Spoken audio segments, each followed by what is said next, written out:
Jadi ada yang mengkritik doa itu, kalau orang berdoa kemudian dikabulkan, itu apa berarti Allah berubah pendirian? Maksudnya Allah ini bisa dipengaruhi. Jadi yang pertama ya, Allah itu ada yang bilang enggak, Allah enggak dipengaruhi karena semuanya sudah dalam skenario-nya Allah. Itu jawaban pertama. Termasuk kamu berdoa, itu skenario-nya Allah. Kamu berdoa dan nanti dikabulkan, itu skenario-nya Allah.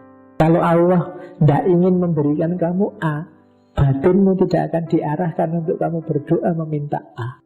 Kamu berdoa meminta A, itu memang dirancang oleh Allah, kamu besok akan dapat A. Itu jawaban pertama. Jawaban kedua, apa Allah bisa berubah atau tidak? Loh, enggak. Pengetahuannya Allah itu beda dengan pengetahuan kita. Kita menyebutnya berubah, tapi sebenarnya enggak berubah. Allah itu menakdirkan alternatif-alternatif dan kita yang milih. Jadi kita itu oleh Allah diberi pilihan-pilihan yang setiap pilihan ada efeknya. Ketika kita berdoa meminta sesuatu, ini sebenarnya sedang menghidupkan salah satu pilihan ini. Mana yang kita pilih ya sesuai yang kita inginkan, dan itu yang jalan. Mana yang tidak kita pilih akhirnya tidak jadi aktual. Jadi itu kayak tombol-tombol, mana yang kita pencet itulah nanti yang nyala. Dan semuanya masih dalam kerangka ketentuannya Allah. Nanti ada yang bilang ini perspektif. Perspektif itu ya dari sisi Allah semua sudah ditentukan, tapi dari sisi manusia tidak. Pak, semuanya kan sudah takdir. Iya, dari sudut pandangnya Allah itu semua sudah diskenario, tapi kita tidak tahu skenarionya Allah yang mana. Kalau ada yang bilang, Pak, saya tidak usah ngapa-ngapain, kan kalau Allah menakdirkan sukses, ya nanti sukses. Oh, kalau kamu tidak ngapa-ngapain, kelihatannya Allah menakdirkanmu males. Ya, sederhananya kan begitu. Karena kita tidak tahu. Yang jelas kamu sekarang tidak ngapa-ngapain, berarti takdirmu sekarang jadi orang males. Besok ya tidak tahu. Yang semuanya kuasanya Allah. Saya sering cerita, hidup ini ada modalnya, ada usahanya, ada hasilnya.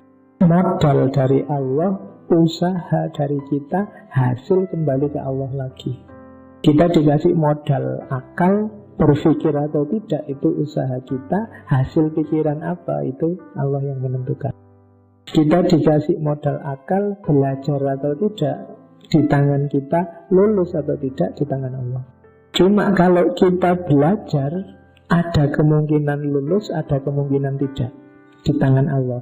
Hanya saja kalau kita tidak belajar, kemungkinannya cuma tidak lulus.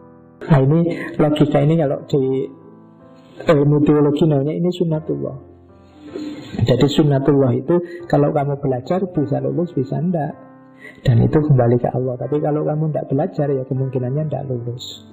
Kalau kamu kawin, bisa punya anak, bisa tidak punya anak. Tapi kalau kamu tidak kawin, ya kemungkinannya tinggal tidak punya anak. Kalau punya anak berarti ya kawin, bukan nikah loh ya, tadi contohnya kawin. Orang kawin itu kan bisa punya anak, bisa tidak punya anak. Jadi prayer does not change God, but it change Him who prays. Jadi orang yang berdoa itu kamu tidak usah mikir, Pak ini mengintervensi Allah, ini mengubah Allah. Tidak usah mikir ke sana. Doa itu yang jelas mengubahmu yang berdoa. Doa itu membuat orang sadar tentang dirinya, yang banyak kelemahan, yang tidak pantas sombong, yang mau tidak mau butuh pertolongannya Allah untuk memenuhi semua yang diinginkan. Ini loh yang berubah. Dari manusia yang merasa bisa apa-apa, sekarang tahu bahwa dirinya lemah. Itu kan nanti mengubah total perilaku. Makanya it change him who prays. Kamu akan berubah. Orang yang sadar dengan doa, sadar hakikat doa, tidak mungkin sombong. Kalau ada orang sombong kok masih berdoa, itu kontradiktif. Katanya kamu kuat, katanya kamu jago, kok masih minta-minta.